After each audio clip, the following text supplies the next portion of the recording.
ചെയ്യാൻ പോകുന്നത് ഏതൊരു നമ്പറും 5 കൊണ്ട് ഡിവൈഡ് ചെയ്യുന്ന സമയത്ത് നമുക്ക് എത്ര സിമ്പിൾ ആയിട്ട് ആൻസർ കിട്ടാന്നാണ് നോക്കുന്നത്. എക്സാമ്പിൾ ആയിട്ട് നമ്മളൊരു നമ്പർ 123 എന്ന് പറയുന്ന നമ്പർ എടുക്കുന്നു. ഇതിനെ 5 കൊണ്ട് ഡിവൈഡ് ചെയ്യുന്ന സമയത്ത് ഡിവിഷൻ ചെയ്യുന്നതിന് പകരം സിമ്പിൾ ആയിട്ട് നമുക്ക് എങ്ങനെ ആൻസർ കിട്ടാം? ഇതിന്റെ ഇരട്ടി എടുക്കുക, ഡബിൾ എടുക്കുക. 123യുടെ ഡബിൾ എത്രയാണ്? 246. സോ ഈ ലാസ്റ്റ് നമ്പറിന് ഒരു സംഖ്യ വിട്ടിട്ട് പോയിന്റ് ഇടുക. ഓക്കെ, 246.6 ആണ് ആൻസർ വരുന്നത്. ആൻഡ് ഈ ആൻസർ കറക്റ്റ് ആണോ ഇല്ലെന്ന് ചെക്ക് ചെയ്യാം.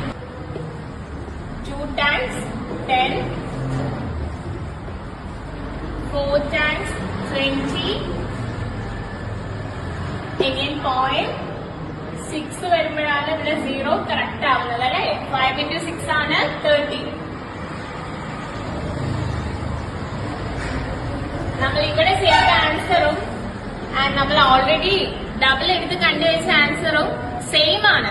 സോ നമുക്ക് ഇങ്ങനെ ഒരു സ്റ്റെപ്പ് ഒഴിവാക്കാൻ വേണ്ടിയിട്ടാണ് നമ്മൾ ഏതൊരു നമ്പറും അതിന്റെ ഡബിൾ എടുത്ത് ചെയ്താൽ അതിന് ഒരു സംഖ്യ വിട്ടിട്ട് പോയിന്റ് ഇട്ട് കഴിഞ്ഞാൽ അതിന്റെ ആൻസർ കിട്ടുമെന്ന് പറയുന്നത്. ഇതേപോലെയുള്ള കുറച്ച് നമ്പേഴ്സ് ഞങ്ങൾ ഇവിടെ താഴെ കാണിക്കാം. നിങ്ങൾ അതിന്റെ ആൻസേഴ്സ് ഞങ്ങൾക്കൊന്ന് കമന്റ് ചെയ്ത് തരാം. പിന്നെ ഇതേപോലെയുള്ള സിമ്പിൾ വീഡിയോസിനായിട്ട് നമ്മുടെ പേജ് ഒന്ന് ഫോളോ ചെയ്യാം. Okay, thank you.